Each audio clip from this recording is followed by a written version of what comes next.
novos modos de organização familiar, claro que Kardec não podia, no finalzinho do século XIX, prever o que iria acontecer de mudanças na sociedade, mudanças muito rápidas e muito drásticas, algumas delas no Ocidente, ao longo aí desses mais de 100 anos em que ele organizou a doutrina espírita.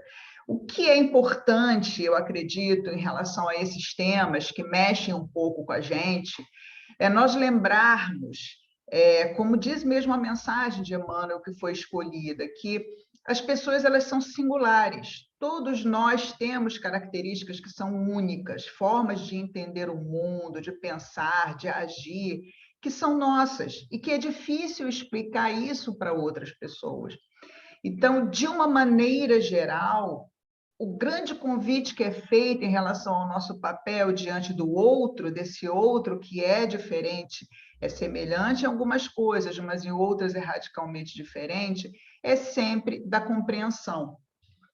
A gente vê que a gente tem uma tendência, talvez por medo, talvez por receio de alguma coisa em termos de nossos próprios afetos ou de futuro da sociedade, a gente alimenta uma série de medos e de receios e tende a colocar as coisas de uma maneira maniqueísta. Isso é certo, isso é errado, isso é bem, isso é mal.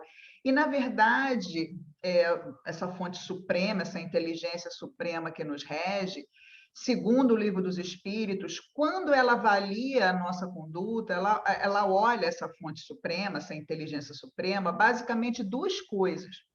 A nossa intenção, qual foi a nossa intenção ao agir, pensar e falar dessa maneira ou daquela, e também o nosso conhecimento. Em cima disso, nós somos avaliados em relação às nossas responsabilidades diante da lei. Então, o que está sendo dito aqui? Que às vezes a gente pode errar, mas a nossa intenção não foi de errar, de prejudicar ninguém. E acabamos fazendo isso, mas a intenção não foi essa. E Deus olha isso na hora, a lei vai olhar isso na hora de contabilizar a nossa responsabilidade.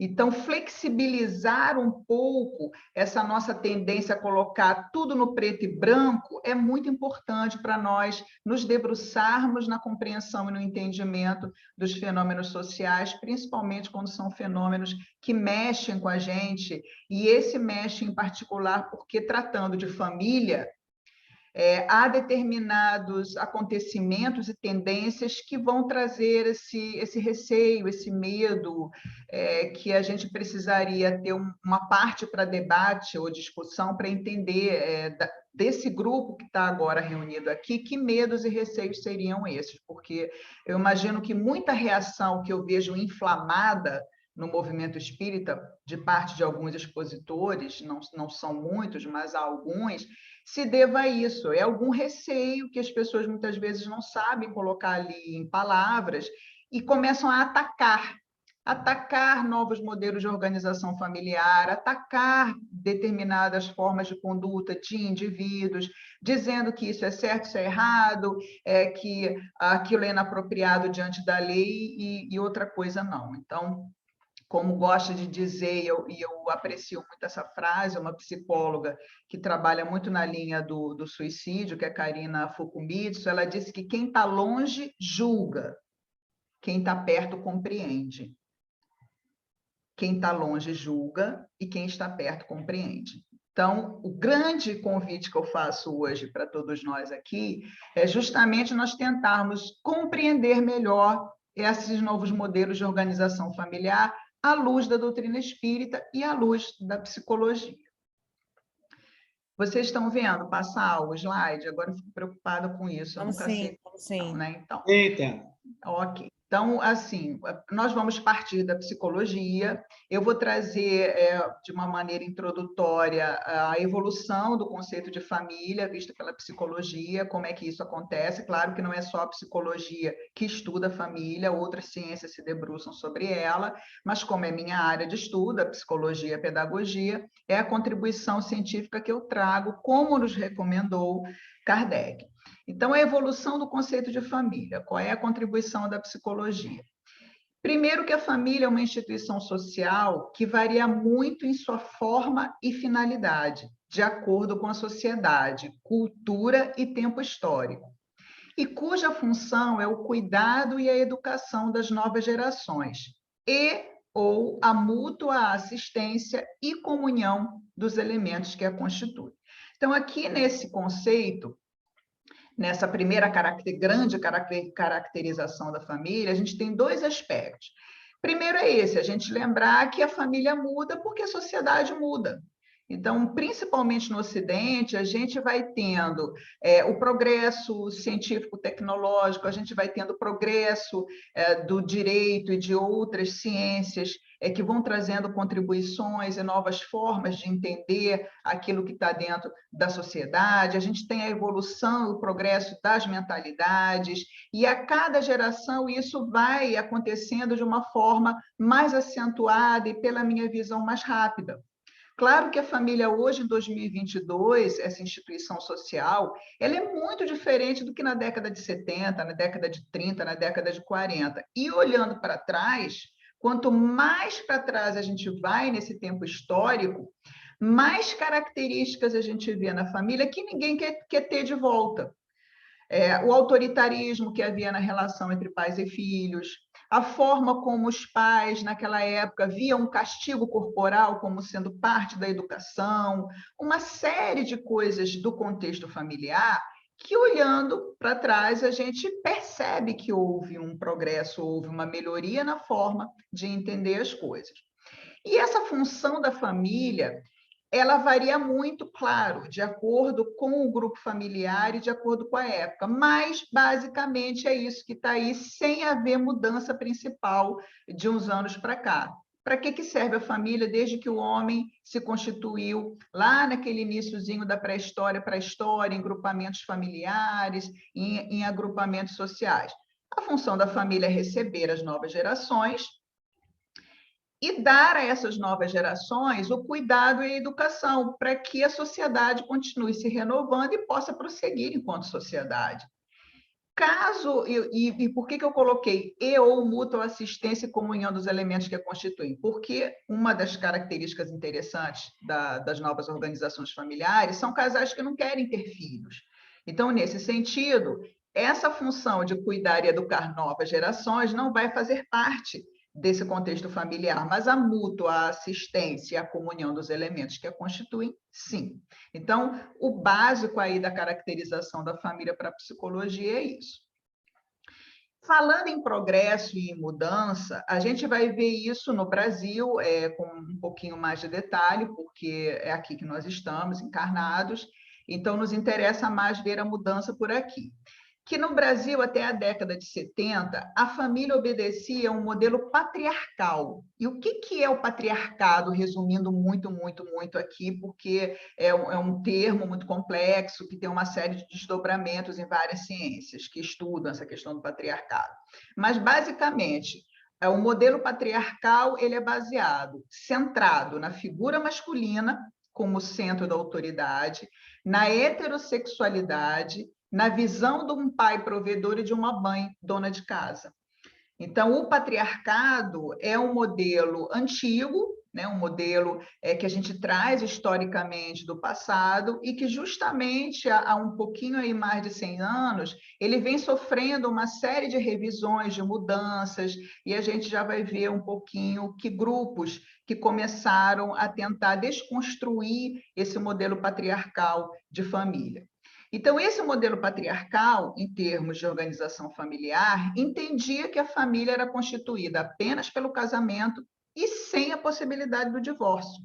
Era esse cenário que a gente tinha, principalmente porque a influência da Igreja Católica era muito grande, principalmente até a metade do século passado, aí década de 50, inclusive com a obrigatoriedade quase do casamento religioso, junto com o casamento civil, e muitas vezes só o casamento religioso era o suficiente, nem havia necessidade, dependendo da época que a gente está falando, de haver um registro civil, porque havia uma cerimônia ali religiosa. Então, esse era o cenário até a década de 70 de família no Brasil. O primeiro ar de mudança veio com a aprovação da Lei do Divórcio em 1977. Então, essa lei do divórcio, ela foi muito, muito importante, porque todo um vocabulário que era usado na época pelos casais que resolviam se separar, mas que não eram amparados pela legislação e se casavam novamente, todo um vocabulário passou a existir muito feio, muito negativo. Concubina, filho bastardo, mãe solteira, uma série de expressões extremamente pejorativas que eram coladas em indivíduos e em organizações familiares pelo simples fato deles não se adequarem a uma lei. A primeira grande mudança que beneficiou as pessoas que eu comentei aqui, que tinham essas características diferentes desse modelo patriarcal, então, foi a possibilidade legal de um casal infeliz se separar e, com isso, reconstituir-se aí as novas estruturas familiares. A Constituição Federal do Brasil de 1988, a Constituição Cidadã, em seu artigo 226, prevê, no terceiro parágrafo, a união estável, e não mais só o casamento legal, como sendo aquele em que a família vai se basear para se constituir, e no seu parágrafo 4º, entende a família como uma comunidade formada por qualquer dos pais e seus descendentes, para a gente acabar com essa coisa de mãe solteira. Eu me lembro de uma colocação do Papa, ou esse Papa Francisco, que vem tentando, desde que ele começou, que ele assumiu o cargo, ele vem tentando trazer também novos ares para as ideias dentro do catolicismo. Ele uma vez disse isso, que mãe não é condição civil para ser solteira ou casada, mãe é mãe. Eu achei interessante isso. Então, entender que essa comunidade familiar ela pode ser formada por qualquer dos pais e a família, independente dela ter ambos os pais ou ter só um deles. O Código Civil Brasileiro de 2003 vai prever, então, o casamento civil ou religioso, a união estável ou comunidade formada por qualquer dos pais ou descendentes, confirmando o que a Constituição de 88 já havia colocado. E, finalmente, a Lei Maria da Penha, a Lei 11.340 de 2006, ela vai ampliar mais ainda isso, com esse conceito que a gente vai ver que se aproxima muito do entendimento que nós espíritas temos de família. Então, pela Lei Maria da Penha, a família é compreendida como uma comunidade formada por indivíduos que são ou se consideram aparentados, unidos por laços naturais, por afinidade ou por vontade expressa. Parágrafo único. As relações pessoais independem de orientação sexual. Então, vejam que desde uma visão muito fechada de família, nós, ao longo de muitas décadas, fomos passando por uma flexibilização cada vez maior. Isso se deu sem resistência e reação? Claro que não. Há uma tendência, inclusive, de grupos aqui no Brasil mesmo, mais conservadores, de querer o retorno da legislação a esse modelo mais fechado que a gente tinha ali na década de 70.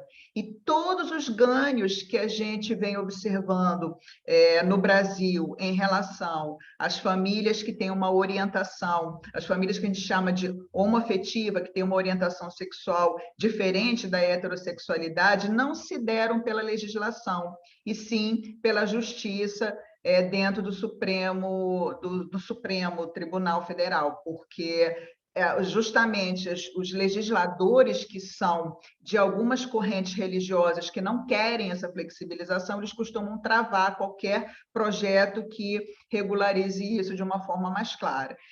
Os grandes avanços, então, foram se dando ao longo do tempo via Supremo e não Congresso. Ainda sobre a evolução desse conceito, né? Que esse conceito, então, de família ainda permanece aberto, em construção. E o que cabe a todos nós que somos cidadãos? Acompanhar essas mudanças, entender essas mudanças, conversar com pessoas que sejam dessas áreas científicas sobre essas mudanças, como é que elas veem isso, e tentar fazer o exercício da empatia. E se fôssemos nós nesse lugar, e se fôssemos nós tentando essa nova organização, como que nós nos sentiríamos, né? Como que essas pessoas tentarem entender, nos colocando no lugar dessas pessoas, como que essas pessoas percebem essas mudanças também. Então, entender que tudo que eu disse aqui, mostrando essa evolução do conceito de família, isso ainda permanece aberto, por mais que a gente olhe hoje para essas mudanças e fale assim, nossa, mas diversificou muito. A gente não sabe o que mais vem por aí em termos de mudança. Os novos modelos de família, então, são resultados de movimentos sociais feministas e do movimento LGBTQIAP+, e de juristas e políticos progressistas que foram, então, colocando a necessidade de se adequar à legislação ao que a sociedade ia apresentando de mudanças dentro aí dessa instituição. E assim nós hoje temos os seguintes modelos de organização familiar. O que eu vou trazer aqui para vocês não é fechado, pelo que a gente viu ali, que esse conceito ele permanece aberto e, portanto, essas estruturas. Eu posso ter, na minha pesquisa, ter deixado de lado, ter me fugido alguma coisa. Digam-me depois vocês, eu acho que a maioria tem um meu e-mail, mas vejam se não é isso hoje o que vocês ouvem falar desses novos modelos de organização familiar. A gente continua tendo a família nuclear, ou tradicional, seria um casal heterossexual com seus filhos, né, com 1 ou 2 filhos. A tendência, a gente sabe também, é essa diminuição da natalidade. Então, os casais hoje da família tradicional, quando querem filhos, querem no máximo 3, já achando que 3 é uma exorbitância. Então, a gente tem aí ainda essa família tradicional nuclear. Nós temos a família homoafetiva, que são as díades ou de homossexuais masculinos ou femininos, são 2 mulheres, 2 homens com filhos adotados ou biológicos. Nós temos a família transgênera, que eu imagino que de todas as organizações do tipo de família, seja uma das que mais traz estranhamento e dificuldade para a maioria das pessoas olhar para essas famílias, entender e aceitar essas famílias. A família monoparental, que é aquela família que antigamente se chamava de mãe solteira ou pai solteiro, mas era mais mãe solteira, né? Que mães que engravidavam e preferiam criar seus filhos sozinhas e muitas vezes nem procuravam o pai biológico da criança, assumindo aquela criança sozinha. Então, é a família monoparental, ou o pai ou a mãe criando os filhos. A família mosaico ou pluriparental, que talvez seja o fenômeno mais visto, mais comum depois do divórcio. O que é a família mosaico? É aquela família formada pelos meus, os seus e os nossos. Então, são famílias que são frutos de recasamento, em que cada elemento dessa parceria traz seus filhos da primeira relação e ainda tem filhos da sua relação atual. Então, essa família é chamada de família mosaico ou pluriparental.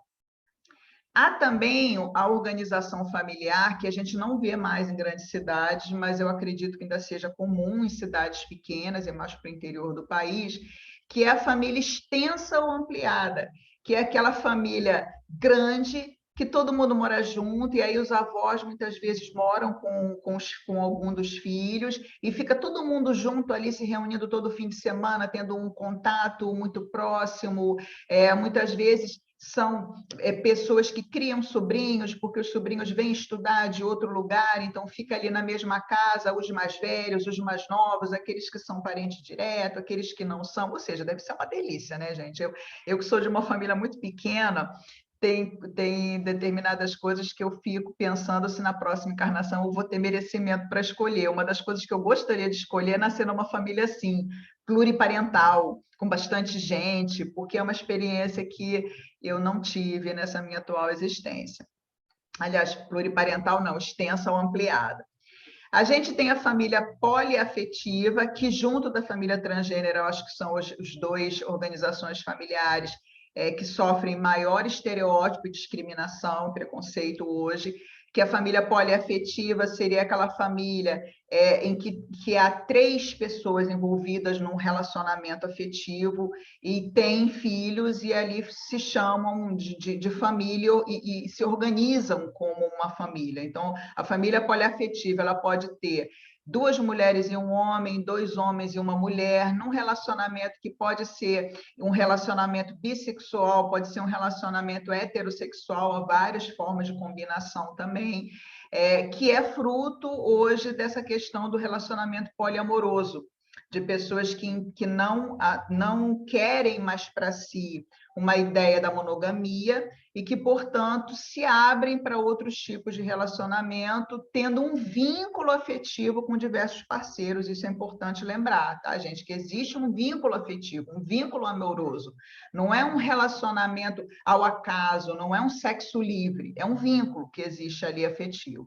E muitas vezes esse grupo de pessoas, de 3 ou de 4, que podem ser 2 casais ou várias combinações, resolvem morar juntos, formando um núcleo familiar, e a gente chama isso de família poliafetiva.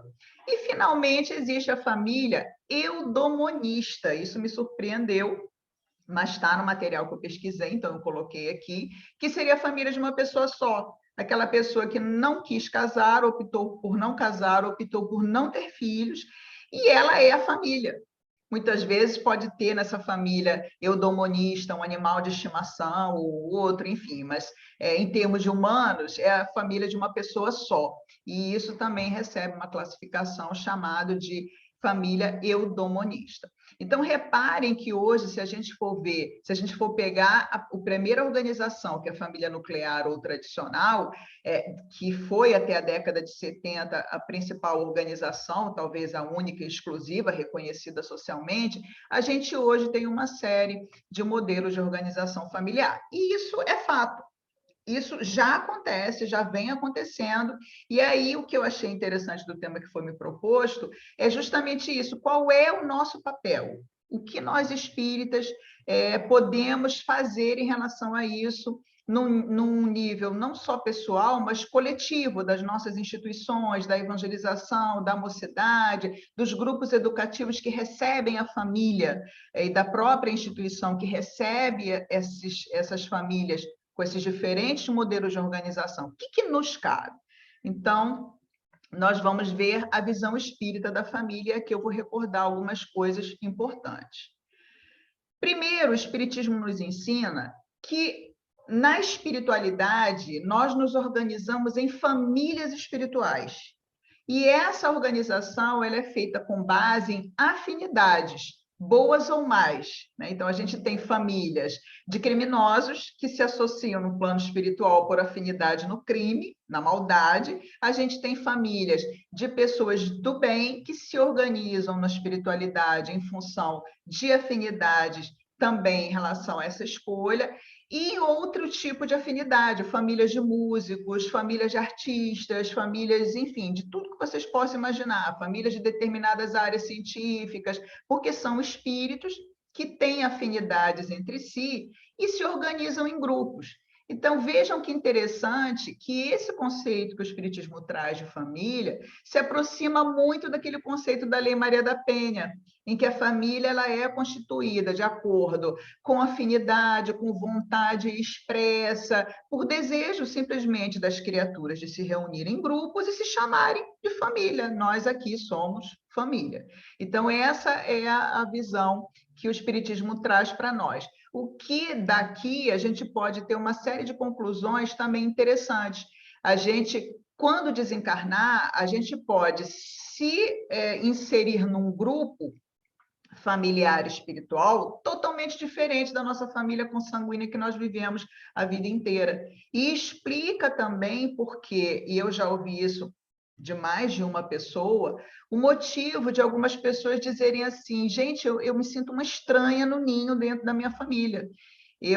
Parece que, não sei, eu caí de paraquedas, eu não tenho afinidade com ninguém da minha família. Tem com outras pessoas de fora do núcleo familiar, mas com ninguém naquele núcleo dentro do qual a pessoa reencarnou.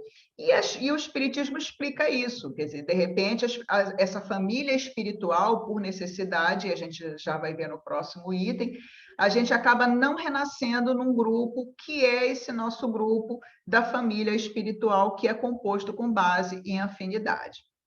No Evangelho segundo o Espiritismo, no capítulo 14, que trata da questão da família, honrai vosso pai e vossa mãe, está dito lá que não são de consanguinidade os verdadeiros laços de família, e sim de simpatia e comunhão de ideias. Então, reparem aqui que a tendência, ao longo das décadas e dos séculos, da família humana caminhar para essa questão também da família espiritual de uma forma cada vez mais acentuada. E como que o Espiritismo enxerga, então, a questão das famílias consanguíneas? E aí a gente entra numa outra parte muito importante, que as famílias consanguíneas, elas são formadas por afinidade e ou por necessidades evolutivas. Então, pode ser que eu me veja inserida num grupo que não é o meu grupo por afinidade espiritual, por alguma necessidade que eu tenha. Eu vou dar aqui um exemplo que é comum na literatura espírita.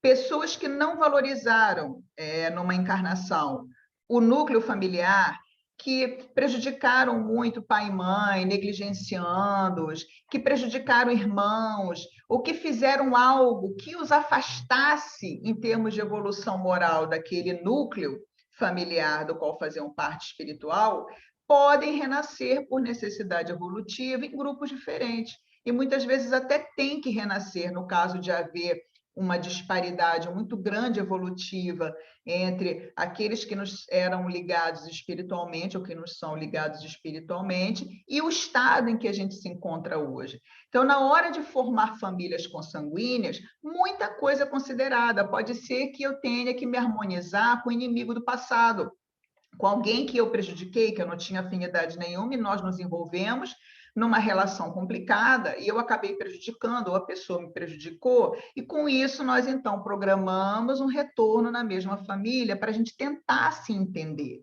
Exemplo que a gente tem disso é o caso de Segismundo, em Missionários da Luz, em que a gente vê que um casal vai receber um espírito, que é o espírito de Segismundo, e o pai, o futuro pai de Segismundo, cometeu um homicídio em relação a ele numa vida passada.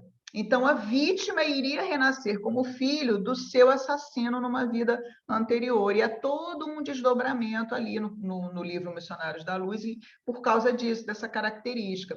Então, reparem que a família consanguínea, vários elementos vão entrar aí na hora de formar essa família, que diferem da simples questão de afinidade, como nas famílias espirituais. Então, a reencarnação também nas famílias consanguíneas vai explicar o que Kardec chama de tradição de talentos e vícios. Né? Quer dizer, o que seria uma tradição de talentos e vícios? De existirem vários criminosos numa mesma família, né? Várias gerações de pessoas criminosas, ou várias gerações de pessoas talentosas. Como a gente sabe que biologicamente a gente só gera um corpo, que o espírito não é gerado por nós, ele vem e traz uma bagagem que é própria dele, como que se explica isso? Pela afinidade, como foi dito ali no primeiro item. Então, espíritos que se atraem por essa afinidade, seja de talentos, seja de vícios, que acabam encarnando em várias gerações ali no mesmo núcleo familiar. A família consanguínea também, essa questão da diversidade, ela pode acontecer em relação ao desenvolvimento moral numa mesma família. Em que sentido? Espíritos adiantados e atrasados encarnarem numa mesma família e que independe de idade cronológica. Então, o que está sendo dito aqui? Também há vários exemplos disso na literatura espírita, que pode ser que um espírito muito evoluído, que tenha ligação afetiva com determinados espíritos que ficaram para trás em termos de progresso espiritual, que essas pessoas resolvam reencarnar no núcleo familiar para ajudar esses espíritos na evolução deles. Então, a gente vai ter, muitas vezes, uma disparidade muito grande que não vai depender da idade cronológica. Como assim? Pode acontecer de filhos serem espíritos mais evoluídos que os espíritos dos pais, e vice-versa. De irmãos terem diferença muito grande entre si. E há um livro que, se não me engano, não é Obreiros da Vida Eterna, não, nem Os Mensageiros. Não, Obreiros da Vida Eterna. Tenho quase certeza que a gente tem ali o caso de uma viúva, a Isabel, que ela tem vários filhos, e o garotinho mais velho, o rapazinho mais velho de 12 anos, era um espírito totalmente diferente das irmãs e dela, um espírito com um nível de desenvolvimento um pouquinho inferior em termos morais. E André Luiz repara isso quando ele chega por causa da vibração do menino. Então, esses arranjos, né, de compor famílias com diferentes estágios de desenvolvimento moral também é uma programação, tendo em vista necessidades evolutivas. E também isso explica esse princípio da reencarnação, as ingratidões que acontecem, as aversões naturais e os conflitos que acontecem em muitas das famílias. Então, para o espiritismo, ou dentro de uma visão espírita, a função da família é uma função educativa e uma função regeneradora. Dentro do núcleo familiar, nós temos oportunidade de crescimento, de resgate e de reparação de erros do passado em relação às pessoas que são próximas a nós. E isso é muito importante para que a gente tenha ou contribua para uma construção de uma resiliência moral e afetiva, emocional, para que a gente fique ao lado das pessoas que a gente tem uma aversão natural, que a gente tem um conflito muito grande, porque se nós estamos ali juntos na família consanguínea, nós decidimos assim antes de encarnar, tendo em vista alguma necessidade, necessidade nossa, necessidade da outra pessoa, necessidade daquele grupo ali que se constituiu. Então, nós estamos no núcleo familiar não só para nos educarmos e educar as novas gerações, mas essa família também é um núcleo de regeneração, tendo em vista os nossos débitos do passado. E daí a gente vê tantas coisas difíceis acontecendo nos núcleos familiares, coisas que a gente olha e fala assim, poxa, mas como pode? É irmão, o irmão fazendo isso com o irmão, filhos fazendo isso com pais e vice-versa. Mas a explicação está aí. Muitas vezes são espíritos que trazem não só um adiantamento moral mais atrasado, digamos assim, um desenvolvimento ético que não é o mesmo dos outros elementos, mas também há problemas de relacionamento que são trazidos de uma existência para outra. Eu me lembro agora de uma conversa que eu tive há um tempo atrás com uma pessoa que era um caso desse, a pessoa fazia parte de uma família com muitos irmãos, e ela sempre teve problema com um desses irmãos. E sendo espírita, ela uma vez falou assim para mim: Ah, eu já percebi que ele deve ter me prejudicado, ele deve ter feito alguma coisa comigo no passado para a gente ter esse relacionamento assim tão complicado. E aí eu serenamente olhei para ela e falei assim: Não, mas como assim? Você cogita a possibilidade de só ele ter te prejudicado? Mas não poderia ser o contrário, você ter prejudicado seu irmão, em vez de ele ter te prejudicado? Porque há essa possibilidade. E aí a pessoa me olhou com uma expressão de genuína surpresa, porque no coração dela, ela nunca pensou na possibilidade dela ter sido a agressora e não o irmão. E por causa disso, se colocando na condição de vítima dele, do passado, ela acabava dificultando a harmonização, dificultando o entendimento com ele. E eu pude, como era uma pessoa amiga, era uma pessoa conhecida, eu tive a oportunidade de, desenvolvendo esse assunto, mostrar para ela a extensão da responsabilidade que ela tinha. Inclusive por ser espírita. Eu falei, já pensou, você desencarna e descobre que isso que eu estou te falando é verdade, que, na verdade, que de fato a agressora da história foi você, e você perde a oportunidade que você deve ter programado isso, de se harmonizar com seu irmão, e só vai descobrir isso depois. Para um pouquinho, procura fazer a harmonização agora, enquanto vocês estão a caminho. Então, é essa questão do resgate, da reparação, do crescimento, que é tão necessário para que a gente possa evoluir dentro daquele grupo. E falando, isso a gente viu a visão espírita da família. Agora, quando a gente fala no papel do espírita, a gente está falando de conduta humana. Quando a gente fala de conduta humana, a gente está envolvendo a ética, porque é disso que a ética trata. A ética trata da nossa relação com o outro, da nossa relação conosco, da nossa relação com esse grande outro. No caso da gente acreditar, de sermos pessoas religiosas. Isso é ética. Então, como eu devo me comportar perante o outro? Como eu devo me comportar perante esse ou aquele fenômeno? Isso é da ordem da ética.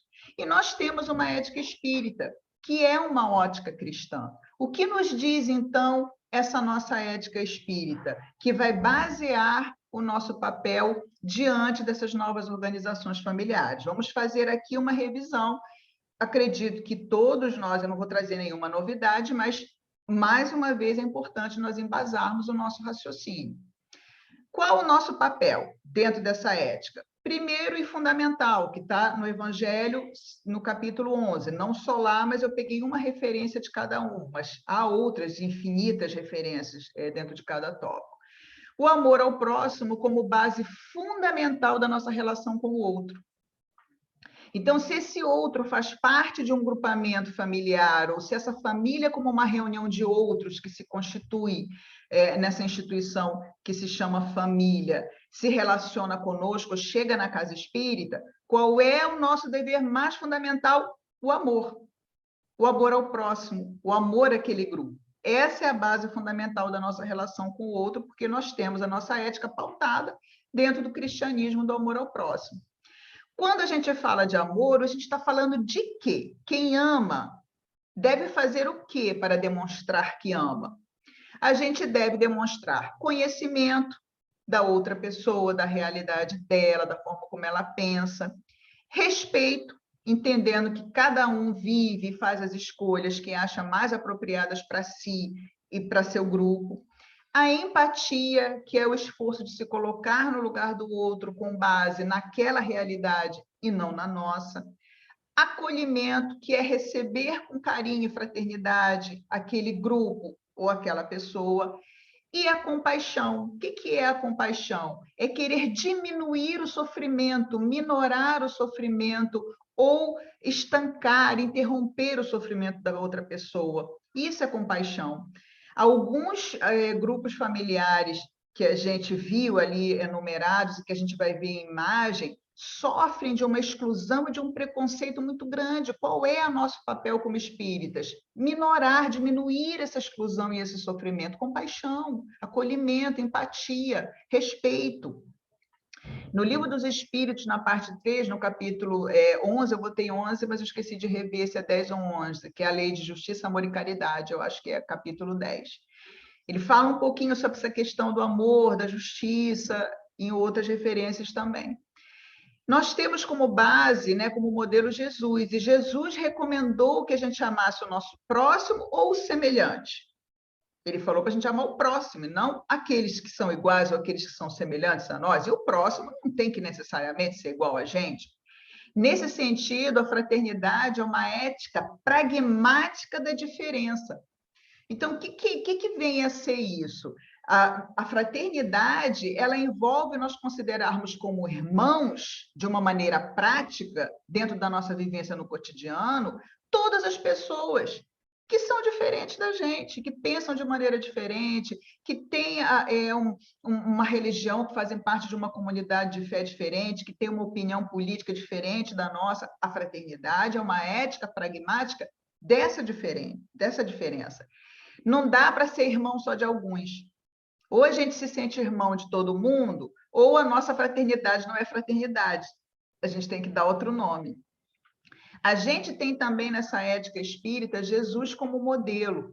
Qual foi a conduta de Jesus perante o outro do seu tempo? O estrangeiro, a viúva, o pobre, o órfão. A gente tem no Livro dos Espíritos Jesus como referência, na questão 625, e a gente tem em João Jesus dizendo: amai-vos uns aos outros como eu vos amei. Então, a gente tem que observar sempre qual foi a conduta de Jesus diante das pessoas que eram excluídas na época e, por consequência, as suas famílias. Vide o caso dos samaritanos, que eram os grandes excluídos na sociedade judaica. A gente sabe também, dentro dessa ética, que Deus não faz acepção de pessoas. Isso é uma fala de Pedro em Atos, no capítulo 10, no versículo 34. E que, portanto, se Deus não faz acepção de pessoas, o movimento espírita deve construir uma cultura inclusiva e amorosa. Por isso nós devemos ser conhecidos, por sermos inclusivos e amorosos. Então, chegou na casa espírita uma família poliafetiva, uma família transgênera, uma família homoafetiva, qual é o papel que nos cumpre?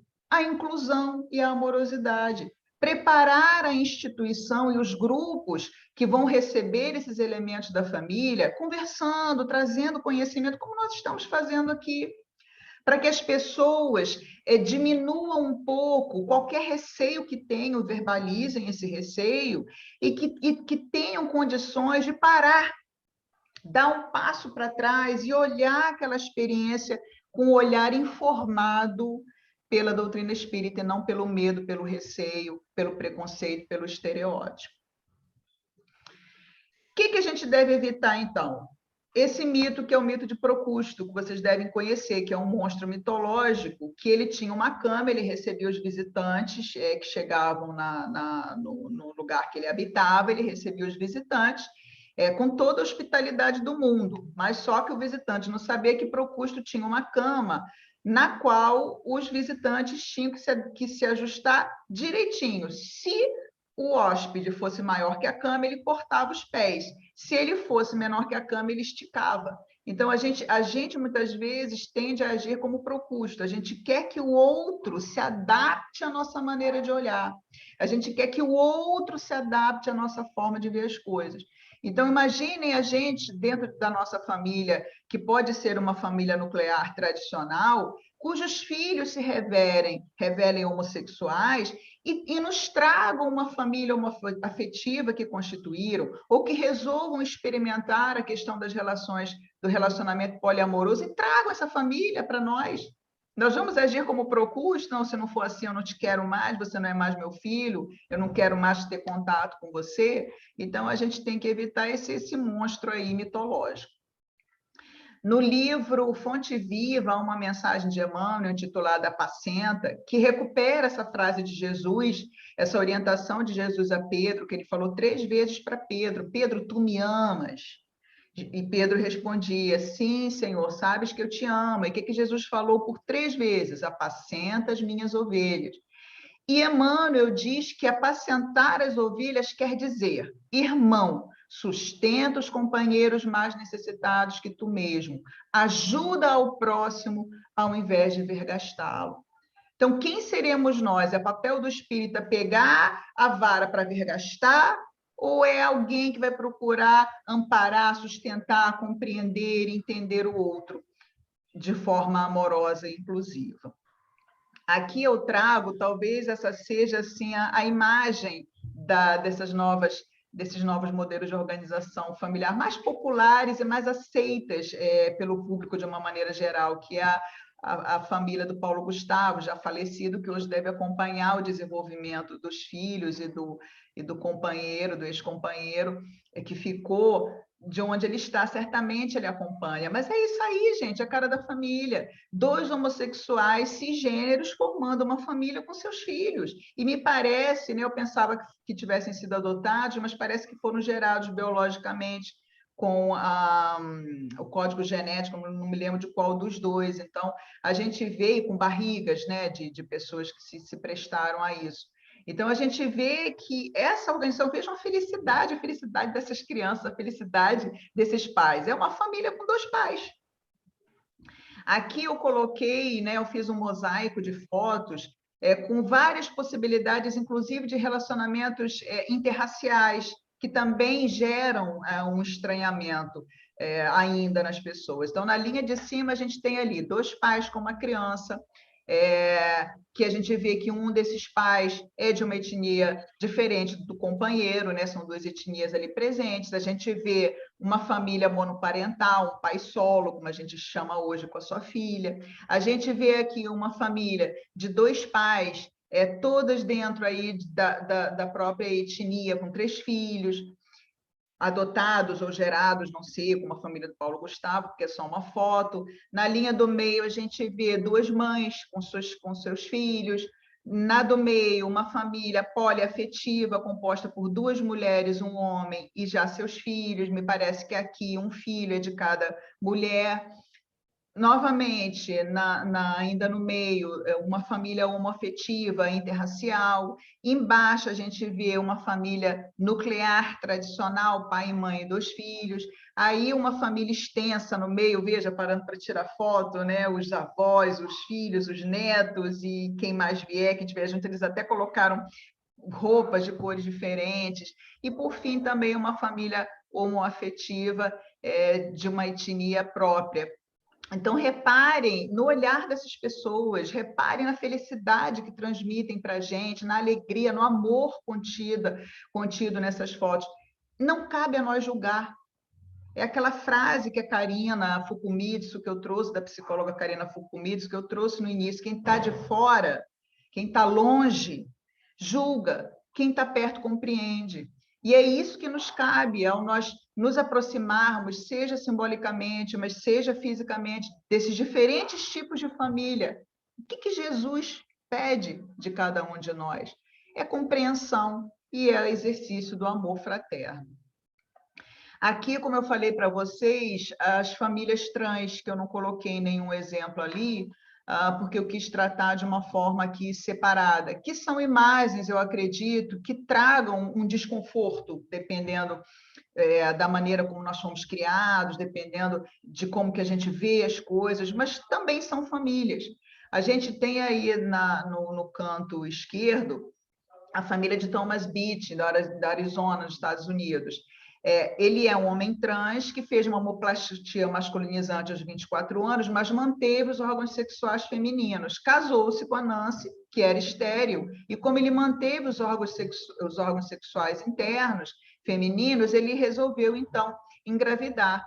3 vezes, inclusive. Então, reparem que é a visão de um homem grávido. E é, de fato, um homem grávido, porque o gênero dele é o gênero masculino. E em psicologia é como a pessoa se intitula que define o gênero dela. Vocês podem olhar para essa foto e falar assim: ah, não, mas é uma mulher. Não é, é um homem grávido. Na linha aí do meio, um casal também interessantíssimo, Diane e Fernando. Ambos são trans, olha que interessante. E que não se submeteram a uma redesignação sexual. Diane, que foi nascida Luísa, e Fernando, que foi nascido Maria, se conheceram nas redes sociais e depois de 3 anos morando juntos, ele ficou grávido. E é assim mesmo, no masculino, ele ficou grávido. Então, olhem que interessante essa díade, né? Esse casal, em que ambos são pessoas trans. E, finalmente, o caso de Trevor McDonald, homem trans homossexual, que conheceu o marido, que é um homem cis homossexual. Pouco depois de virar trans, e como não havia retirado o útero, ele propôs também terem filhos. Essas visões, para as pessoas que são de comunidades de fé e de tradições religiosas muito maniqueístas, como eu falei, isso é bem, isso é mal, isso é certo, é errado, é preto no branco, as pessoas olham isso daí e falam assim: é o fim do mundo, é o fim dos tempos, Jesus está chegando, acham que faz parte aí de algum apocalipse de final, mas não é, é apenas a diversidade humana se manifestando. E reparem que nada nos garante. Não existe nenhuma pesquisa que eu conheça em psicologia que diga que filhos gerados em famílias desses novos modelos sejam mais ou menos problemáticos do que filhos gerados em famílias que têm uma constituição e uma composição dita tradicional ou nuclear. Muito pelo contrário, o que se vê hoje, até agora, pelo menos pelo que eu acompanho das pesquisas e dos estudos, que essas famílias elas são plenamente adaptadas, inclusive sofrem os mesmos problemas de desentendimento, de divórcio, de separação, de recasamento, que as outras famílias chamadas nucleares ou tradicionais. Espera aí que aqui passou 2. Então, mais uma frase que eu gostaria que vocês lessem essa mensagem, está em Ceifa de Luz, a caridade do entendimento, em que Emmanuel diz assim: o Criador não dá cópias, e cada coração obedece a sistema particular de lutas evolutivas. Lembram que eu falei no início, na introdução? O que Deus olha para avaliar a nossa responsabilidade diante da lei? Ele olha não é exatamente o que a gente faz, mas a nossa intenção e o nosso conhecimento. Pronto, a nossa intenção. Em que essas pessoas dessas novas organizações familiares estão com a intenção de prejudicar quem quer que seja? Não é a intenção delas, elas querem constituir uma família dentro dos valores que acreditam como sendo corretos. Então, cada coração obedece a um sistema particular de lutas evolutivas e nós somos chamados a esse entendimento. Aqui eu recomendo a você, está sendo já há bastante tempo recomendada essa série, This Is Us, que mostra uma família num regime de flashback, o presente voltando para o passado, e tem assim muitas organizações, muitos acontecimentos, muitas coisas que são apresentadas aqui dentro dessa modernidade, dessa organização aí e dessas questões que envolvem os núcleos familiares hoje no Ocidente. Fica a dica para vocês assistirem. E, finalmente, terminando aqui a minha fala, mais uma vez com uma frase de Emmanuel, e tendo as novas organizações familiares como fundo, que Emmanuel nos convida ao exercício do perfeito amor, porque existe o imperfeito amor, que ele fala nessa mensagem, e ele também nos conclama, nos convida a esse perfeito amor. E ele diz assim: contudo, compreende que o Pai Celeste traçou caminhos infinitos para a evolução e aprimoramento das almas, que a felicidade não é a mesma para todos e que amar significa entender e ajudar, abençoar e sustentar sempre os corações queridos no degrau de luta que lhes é próprio. Isso está em Palavras de Vida Eterna, na mensagem Amor e Temor. Então, a gente não pode ter medo de amar. A gente que é espírita em relação ao nosso papel diante desses novos modelos de família, a gente só deve ter medo de excluir e de não praticarmos essa mensagem de entendimento, de amor e de bênção que Jesus nos recomendou e que os espíritos superiores também nos recomendam, e que eles nos abençoem para que a gente consiga alcançar esse comportamento.